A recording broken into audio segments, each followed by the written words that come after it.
নির্বাচন শুরু হতে তৃণমূল এবং কেন্দ্রীয় বাহিনীর বিরুদ্ধে অভিযোগ করলেন বিজেপি নেতৃত্ব। নির্বাচন কেন্দ্রের 100 মিটারের মধ্যে তৃণমূল কর্মী সমর্থকেরা জটলা পাকাচ্ছেন বলে অভিযোগ করলেন বিজেপি সহ সভাপতি অশোক বর্ধন।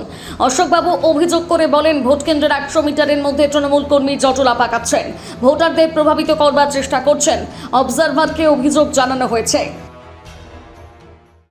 অভিযোগ ইলেকশন সঠিকভাবে হচ্ছে ভেতরটায়, কিন্তু বাইরে 100 মিটারের মধ্যে তৃণমূল কংগ্রেসের বিভিন্ন নেতৃত্ব যারা ভোট দিয়ে এসে ওখানে গ্যাদারিং করছে এবং যারা ভোট দেয়নি এরকম প্রচুর কাউন্সিলর এবং কাউন্সিলর হাজবেন্ড তারা কিন্তু বিভিন্ন জায়গায় হচ্ছে সে গ্যাদারিংটা করছে, যেটা সম্পূর্ণ ইলেকশন কমিশনের নিয়ম বিরুদ্ধ এবং তারা 200 মিটারের মধ্যে কেউ কোনো গ্যাদারিং করতে পারে না।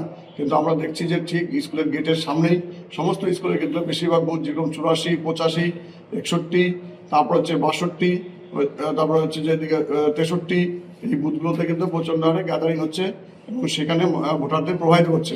তো সেটা আমরা তীব্র প্রতিবাদ জানাচ্ছি যে পিসফুলি কোনো রকম গ্যাদারিং যাতে না হয়, মানুষ তার স্বাধীনতা হিসাবে সে ভোট দেবে, মানুষ যাকে ভোট দেবে সে আমরা সবাই মিলে তার মেনে নেব, কিন্তু এইভাবে গ্যাদারিং করে ভোটারদের প্রভাবিত করা আমরা তীব্র ধিক্কার জানাচ্ছি এবং প্রশাসনকে জানাচ্ছি যে অবিলম্বে এই সমস্ত গ্যাদারিং ঘটিয়ে দিয়ে সাধারণ মানুষ যারা তা নির্বিঘ্নে ভোট দিতে পারে তার ব্যবস্থা করতে হবে। এ নিয়ে অভিযোগ কোথাও জানিয়েছে? হ্যাঁ, আমরা এ নিয়ে অভিযোগ থানাকে জানালাম, আইসিকে জানালাম, এখানে আমরা পুলিশ অবজারভারকে জানিয়েছি, জেনারেল অবজারভারকে জানালাম এখনই এবং আরও কেউ জানালাম।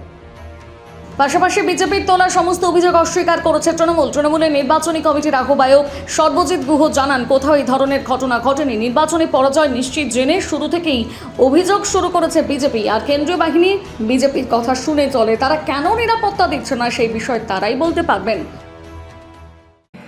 মানে 41 বিধানসভা কেন্দ্রে বিজেপি কর্মীরা বোধহয় নতুন ভোট করছেন আমাদের মনে হচ্ছে আর কি। তৃণমূল কংগ্রেস দীর্ঘদিন ধরে ভোট করে আসে, তৃণমূল কংগ্রেস জানে যে 100 মিটারের মধ্যে থাকা যায় না। ওনারা তো কোনো বুথে চটিতে লোক দিতে পারেননি।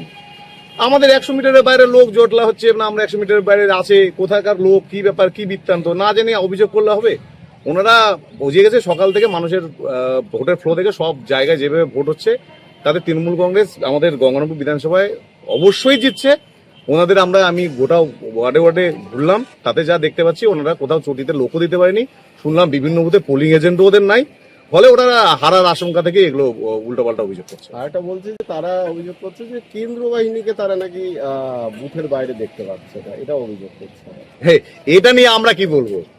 ওনাদের দ্বারা নিয়ন্ত্রিত, ওনাদের স্বরাষ্ট্রমন্ত্রী কলকাতায় বসে কন্ট্রোল রুম কি খুঁড়েছেন, তো স্বরাষ্ট্রমন্ত্রী যেখানে কন্ট্রোল রুম খুঁড়েছে, সিআরপিএফ এর এত বড় বড় যুদ্ধের গাড়ি সাজিয়ে দিয়েছেন আমাদের পশ্চিমবঙ্গে, তো ওদের সেন্ট্রাল ফোর্স কাজ করছে না, কি কাজ করবে?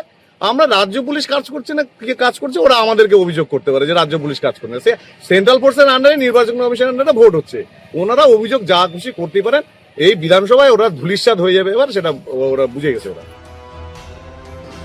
গঙ্গারামপুর থেকে বিশেষ প্রতিবেদন, নিউজ টুডে।